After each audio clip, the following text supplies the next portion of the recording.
Olá a todos, como é que estamos? Eu novamente no seu canal Luz no Fim do Túnel, hoje 22 de junho, é um sábado, dia de sol, mais ou menos frio aqui na capital paulista, 16 graus. Vamos já entrar diretamente no assunto, né?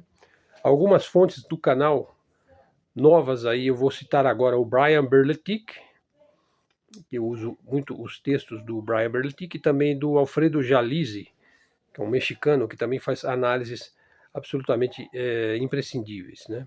Eu tenho por hábito, quando eu não tenho tempo de assistir os vídeos, eu transformo em texto, usando os programas aí do próprio YouTube, usando programas que transformam um vídeo em texto. Por exemplo, se ele vem em inglês, eu tenho ainda que corrigir o texto, traduzir para o português, adaptar para o meu blog e trazer aqui para o canal. Eu tenho muito esse costume de transformar vídeo em texto, né? Porque eu trabalho melhor com texto, né? Pessoal, então vamos ao assunto. Aliás, hoje foi um dia assim meio inusual, né? Que falta água em São Paulo. Isso se tornou um hábito da Sabesp aí, dos nossos governantes, de cortar água, né? Talvez seja para dizer, olha, tá vendo, porque vocês não privatizam, nós somos obrigados a cortar a água do cidadão, né? Mas, na verdade, quem que mandou bombas hidráulicas para diminuir a vazão lá da enchente no Rio Grande do Sul foi a Sabesp, né? Fosse privada, ela iria mandar essas bombas, sim, pagando, né? Porque empresas privadas não fazem nada sem receber, né? Mas quem salvou, se é que pode ser salvo, aquilo que pode ser salvo, pelo menos para tentar diminuir a vazão das enchentes no Rio Grande do Sul, foi a Sabesp. E a Sabesp ainda é do Estado. Então está tendo uma guerra aí nos bastidores, porque eles acham que privatizar água, gás, petróleo, energia elétrica, eu acho o fim da picada privatizar as nossas estatais, principalmente aquelas que inclusive dão lucro, né?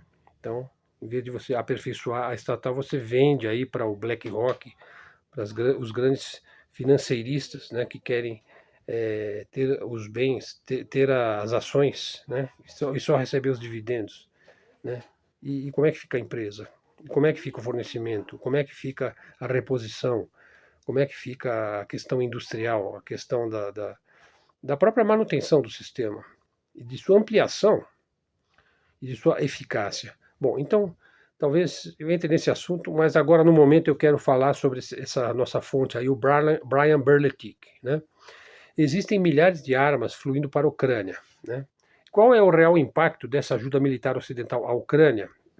Veja, as alegações e as manchetes, né? Da mídia mainstream. Pessoal, o que é a mídia mainstream? A mídia mainstream, main, quer dizer, principal, é a mídia principal, é a mídia oficial. É a mídia. Vamos pensar no Brasil, qual que seria a mídia mainstream brasileira?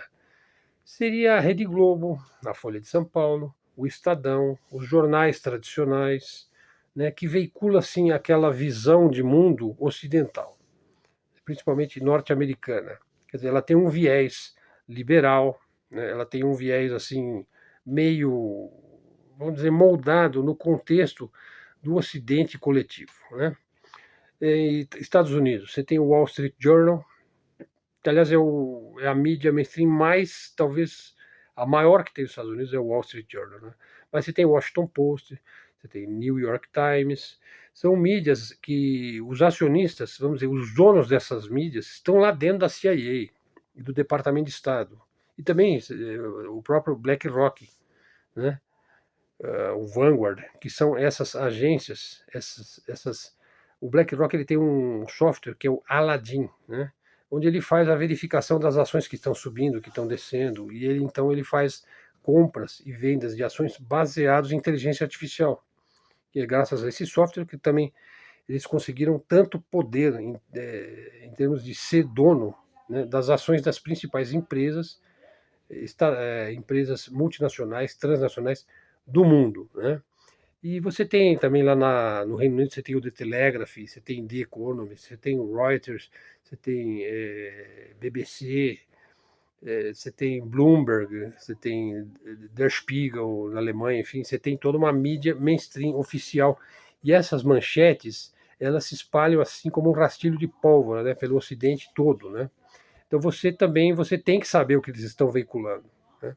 Porque, por exemplo, quando a própria mídia ocidental admite que a coisa não vai bem na Ucrânia, é porque não, vai muito pior do que o que se imagina.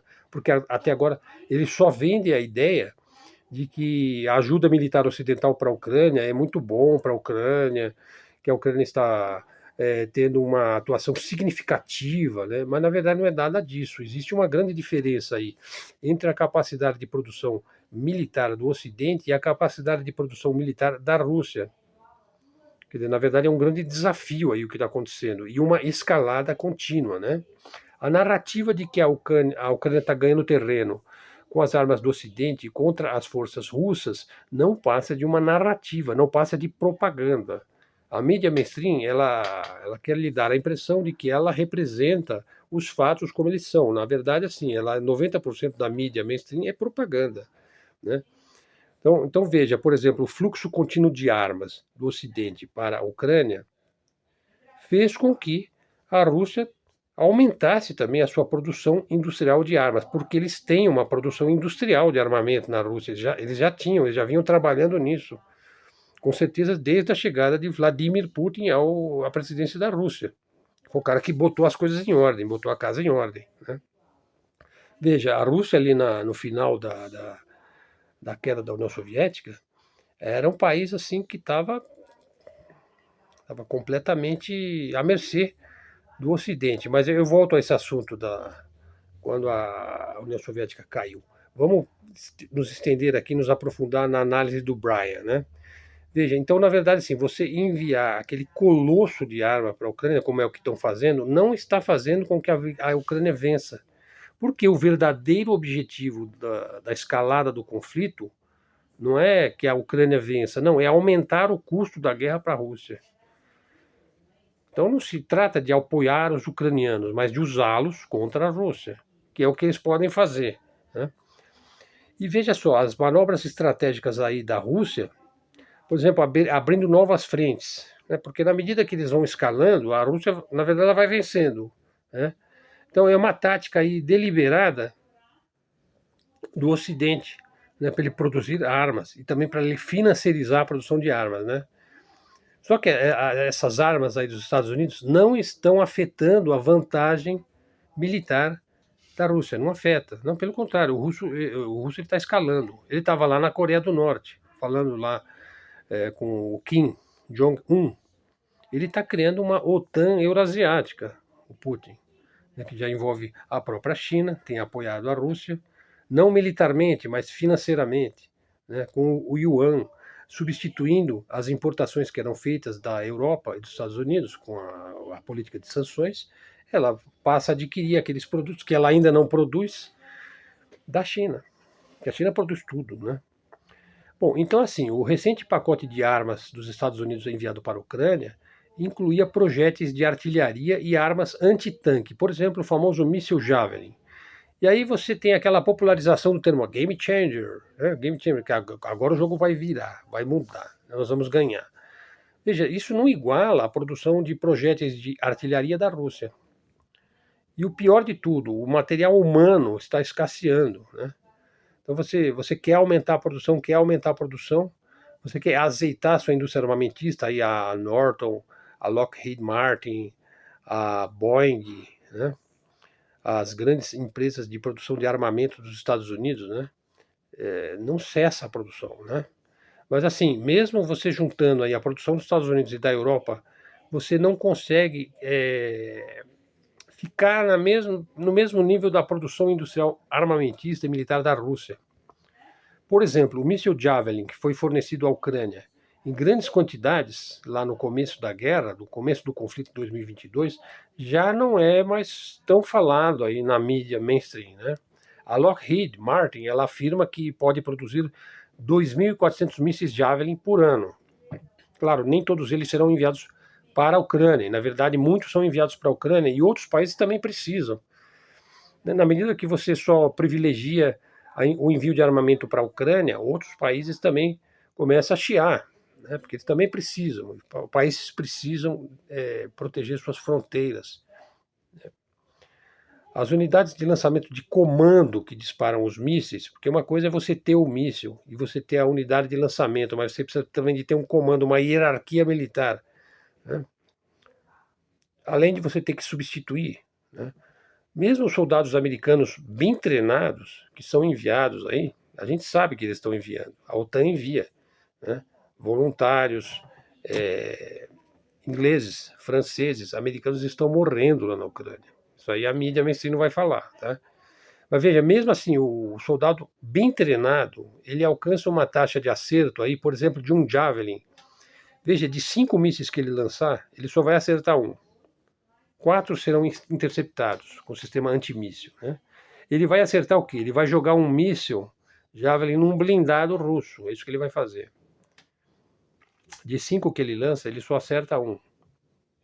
Numa boa, vamos dizer, com um certo otimismo, né? Quer dizer, mesmo que a Ucrânia recebesse 200 mísseis por mês, eles vão acertar uns 30 mísseis, né? Sendo que a Rússia vai substituir esses 30 blindados que eles conseguiram acertar numa taxa recorde. Eles vão substituir rapidamente isso daí.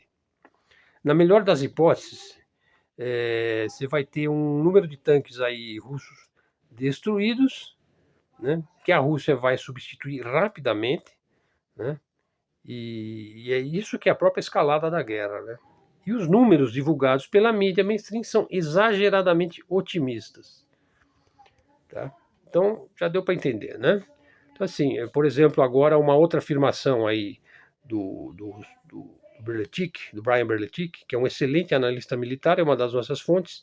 Ele desmascarou a afirmação de que a Suécia produz 400 mil mísseis NLAW, que é o nome do míssil, por ano. Veja, então na verdade não é nada disso. Ela não produz 400 mil mísseis, ela produz 400 mil várias armas e munições e mísseis e morteiros e uma porção de coisas, né? Quer dizer, tudo que a empresa produz no ano, né? Não apenas o míssil NLAW. Vocês estão entendendo como é que a mídia mente, né? Ou então assim, o cara ele nem checou a informação, ele já passa aquilo, né? Com aquele viés ocidentalizante, pró-americano, exaltando, né? Fazendo festa com uma coisa que é a vida humana, né? Na verdade, fazendo festa com as perdas humanas na Ucrânia. Veja, então essa ajuda militar ocidental não é uma mudança de jogo, não é um game changer para a Ucrânia. Isso é simplesmente uma retórica, uma propaganda a favor da Ucrânia. É simplesmente falso. A Ucrânia sofre perdas gigantescas em termos de território, de mão de obra, de equipamento, de munição, né? As repetidas ofensivas que a Ucrânia tentou em 2022 e 2023 revelaram-se inúteis. Foram operações militares mal sucedidas. O fluxo contínuo de armas para a Ucrânia é simplesmente uma forma de aumentar o custo da guerra para a Rússia. E qual foi o resultado disso? Extensas baixas, perdas territoriais, fluxo de refugiados para a Europa, aumentando a tensão, o problema da imigração na Europa. Aliás, eu fiz um vídeo sobre imigração ontem, imigração no Brasil, né? É um problema que nós não temos aqui no Brasil, né? Então, assim, você vê por que a direita está crescendo na Europa, né? Muito é por causa desse excesso de imigrantes, né? E tudo isso, né, essa escalada militar na Ucrânia, não aproxima a Ucrânia da vitória, né? Então a propaganda, ela está sempre promovendo assim que agora vai, né? Agora vai ter o sucesso, né? Isso tem mais a ver com você encorajar a Ucrânia. Veja, hoje os ucranianos, eles pegam literalmente o ucraniano no laço, sabe? Ele cerca o sujeito e praticamente rapta o sujeito em plena rua para lutar na guerra. Veja, isso é uma coisa desumana, absolutamente brutal isso daí, né? Ele é obrigado a lutar numa guerra que ele nem acredita naquela guerra, né? Então, na verdade, o verdadeiro objetivo aí é escalar o conflito para aumentar os custos de guerra para a Rússia. Então não adianta os mísseis Javelin, sistemas de mísseis Patriot, não se construiu uma massa militar crítica suficiente para conter a produção industrial militar russa. Hoje o Ocidente tem problemas de produção industrial militar, se compararmos com a Rússia. Então, e no meio dessa impossibilidade de vencer a Rússia, o Joe Biden declarou que devemos atacar a Rússia com mísseis que nós enviamos em todo o território da Rússia. Ele está falando isso agora. Vamos atacar a Rússia diretamente no território russo com os nossos mísseis. Vai dar certo? O que vocês acham? Pessoal, aqui, segunda parte do vídeo, falar, usando a nossa fonte agora, o Alfredo Jalize, que eu também trabalhei o vídeo, o texto, transformei em texto, fiz uma verificação, né? Veja só, ele vai falar assim, o poder dos Estados Unidos. Qual é o real poder dos Estados Unidos? A grosso modo, o poder dos Estados Unidos está escorado num triângulo, aí vamos dizer, com 3 vértices, vai.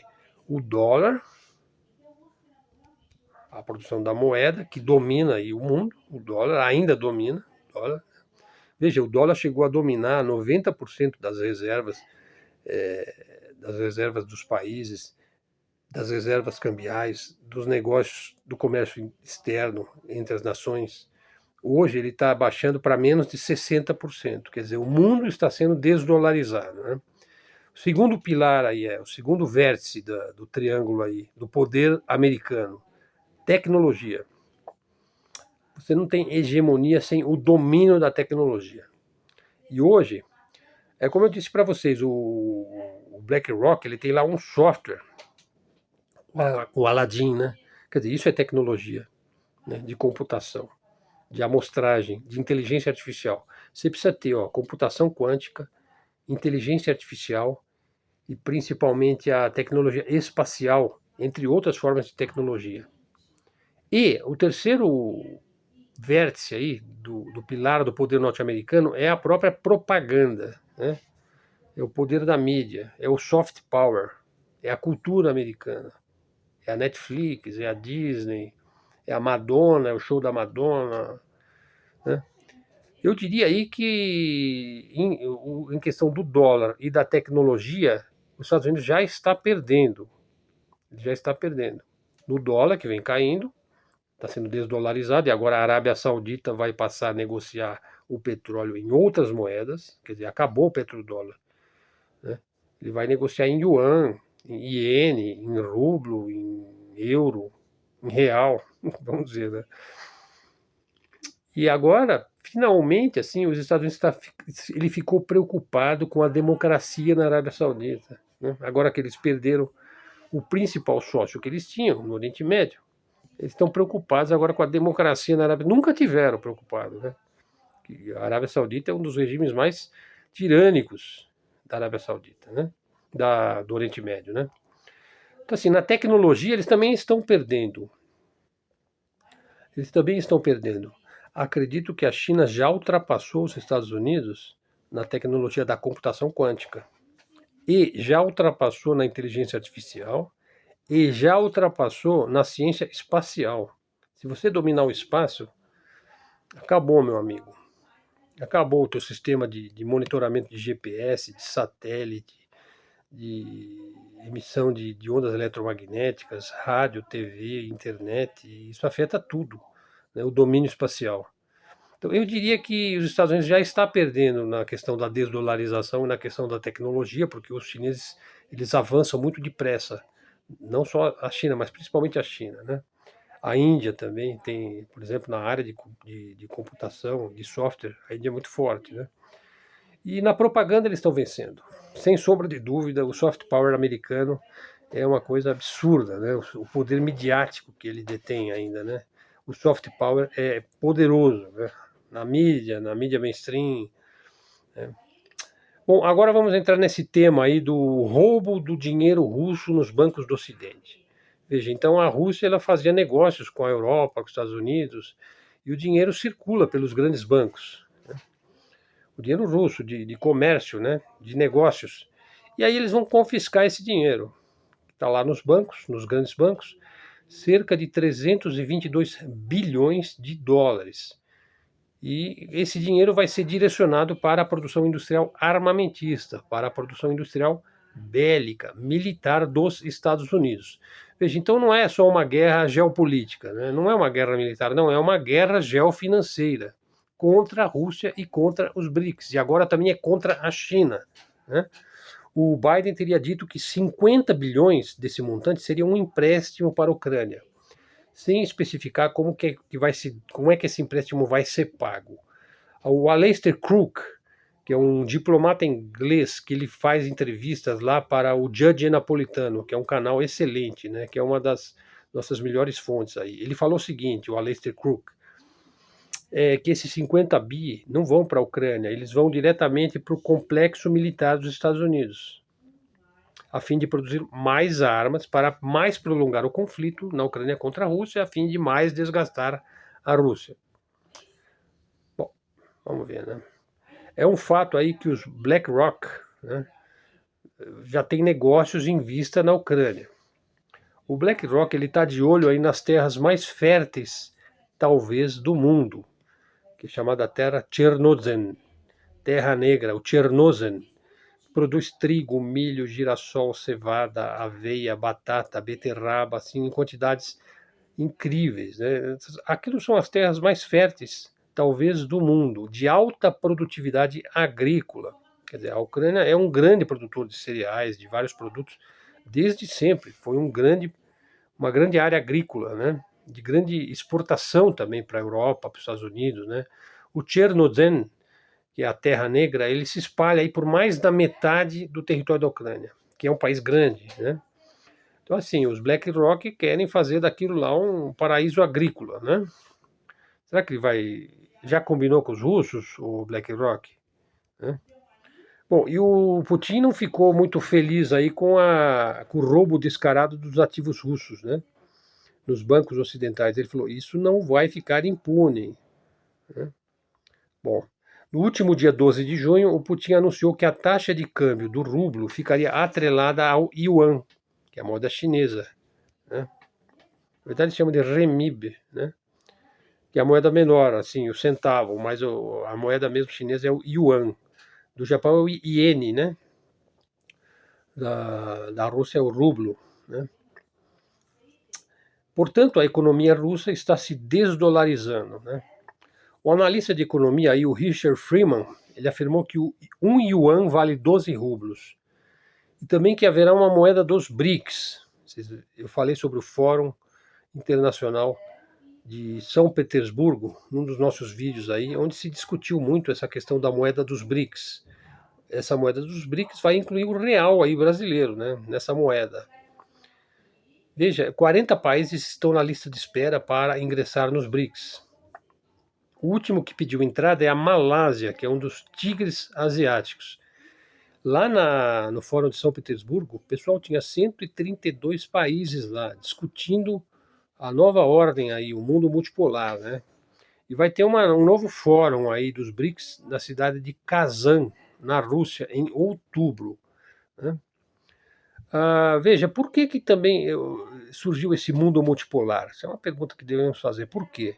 Veja, quando a União Soviética caiu, e agora eu vou mencionar essa questão, lá em 1991, usando lá o Gorbachev, que era um quinta coluna, um amigo do George Soros, que é um cara que trabalhava para a família Rockefeller, né, que é um dos principais famílias que controla o Deep State ocidental, os Rockefeller. Né. O G7, na verdade a Rússia tentou entrar para o G7. Ela tentou entrar para a OTAN, inclusive. A década de 90 foi terrível para a Rússia. Né. Simplesmente o G7 esnobou a Rússia. Esnobou lá o Boris Yeltsin, né? Sempre foram soberbos com a Rússia. Né? Na verdade, sempre tentaram destruir a Rússia. Né? Primeiro com Napoleão, depois com Hitler e agora com o Biden. Né? Bom, na reunião que teve essa semana do G7, a China foi citada de modo negativo pelo menos 20 vezes. Isso saiu no Wall Street Journal, que é a maior mídia jornalística aí dos Estados Unidos. O Departamento de Tesouro dos Estados Unidos publicou um documento com 29 páginas. Você precisou de 29 páginas para colocar uma lista, um rol aí enorme de empresas que vão ser sancionadas, de produtos e empresas chinesas que vão ser sancionadas pelo governo Biden. Ele vai impor sanções, boicotes, né, sabotagem aí com a China. Será que vai ser bom isso daí para os Estados Unidos? Ou seja, eles estão indo para cima da China com tudo. Então, o projeto aí ocidental da hegemonia dos Estados Unidos é escalar a guerra da Ucrânia, né, para aumentar os custos de guerra para a Rússia, e agora eles vão para cima da economia chinesa, é a geoeconomia e a guerra geoeconômica. O Freeman, que é esse analista de economia, ele disse que essa política geoeconômica de guerra contra a Rússia e de geoeconômica de guerra contra a China vai acelerar a desdolarização e poderá mesmo ter um efeito oposto ao desejado pelos Estados Unidos. A gente chega a pensar, né, parece até a teoria da conspiração, né? Será que o objetivo não é mesmo enfraquecer o Ocidente, né? Escalando essa guerra da Ucrânia, escalando aquela lá no Oriente Médio e fustigando a China agora com sanções, com Taiwan? Parece que sempre tem um efeito oposto ao desejado. Eles vão escalando, vão aumentando mais o problema. Bom, o Putin, no recente Fórum Econômico Internacional de São Petersburgo, né, ele afirmou que já está em preparação a nova ordem financeira multipolar, que ele também chamou de policêntrica. O seu centro é espalhado, né? Ela não tem um centro que é controlado lá pela Casa Branca, né? Pela City de Londres. Não, ela é policêntrica. O Fórum, falar aqui do grande inimigo do Fórum Econômico Internacional de São Petersburgo é o G7, o grande inimigo, que tem lá o Fórum Econômico Mundial de Davos, que é um órgão aí econômico, né, e geoeconômico do G7, que são os 7 países mais ricos e poderosos do mundo. O Fórum Econômico Mundial de Davos, né, através do G7, ele declarou uma guerra geofinanceira ao Fórum Econômico Internacional de São Petersburgo, né? Ou seja, o principal inimigo e concorrente aí da nova ordem multipolar, que é o Fórum de São Petersburgo, que é os BRICS, né, é o Fórum de Davos. O Fórum de Davos, né, é uma criação do Henry Kissinger e seu pupilo Klaus Schwab. Klaus Schwab, que é aquele cara lá do Great Reset, né, que vai chipar todo mundo e vai ter a renda básica universal, né? Eles querem pôr um ID, uma identidade digital pela pupila. Estão tentando fazer isso na Argentina, né? Por isso colocaram lá o Milei, né? O verdadeiro chefe do Fórum Econômico Mundial de Davos era o David Rockefeller, dono aí do Chase Manhattan Bank, que se fundiu ao JP Morgan, que é uma outra família do Deep State, né? Esses são os caras que criaram a chamada Comissão Trilateral, que era para o mundo ser dominado aí por 3 polos, que estaria Estados Unidos, a Alemanha na Europa e o Japão no Oriente. Por isso se chama Comissão Trilateral. Essa Comissão Trilateral já está com água no pescoço, né? Bom, então vamos ver para onde vai este mundo, né? Pessoal, então hoje eu falei sobre o escalar da produção armamentista ocidental na Ucrânia, que é a política que o Ocidente, liderado pelos Estados Unidos, vem adotando para fazer com que a Rússia se esgote na manutenção dessa guerra. A impressão que nós, que somos da mídia alternativa, da mídia independente, que nos informamos com pessoas que estão vendo e analisando as coisas de fato, né? É como eu falei para vocês, a gente tem que considerar as manchetes aí da mídia mainstream. Quando a própria mídia mainstream, por exemplo, quando uma Bloomberg, né, admite que a Ucrânia está perdendo, é porque assim está perdendo muito, mas muito mesmo. Porque para eles admitirem isso agora pela primeira vez, eles começam a admitir que as coisas não vão bem para a Ucrânia. E se não vão bem para a Ucrânia, não vão bem para o BlackRock, né? Não vão bem para os outros países que não estão recebendo armamento, já que é tudo direcionado para a Ucrânia e para Israel, Ucrânia e Israel. Então, assim, o pessoal começa a chiar. E ao mesmo tempo, os líderes do mundo multipolar, eles estão criando uma moeda, né, que é justamente para...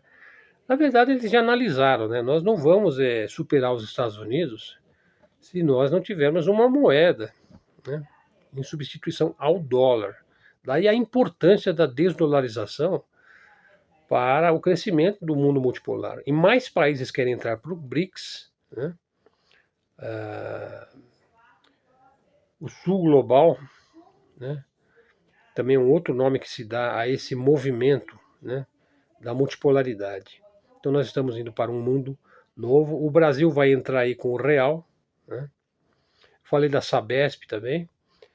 Espero que vocês dão uma pensada nisso. Pessoal, faça comentários aí, o canal tá crescendo, ultrapassamos os 2.000 seguidores. No caso da membresia, as pessoas que quiserem se tornar membros, quando tiver um certo número de membros, eu vou fazer vídeos pequenos, talvez de 10 minutos, para os membros, né, do canal. O canal já está monetizado, mantemos o padrão aí de 25, 30 minutos diários. Obrigado aí pela sua atenção, pela sua presença no nosso canal. Citei aí algumas das nossas fontes, o Brian Berletic, o Alfredo Jalize.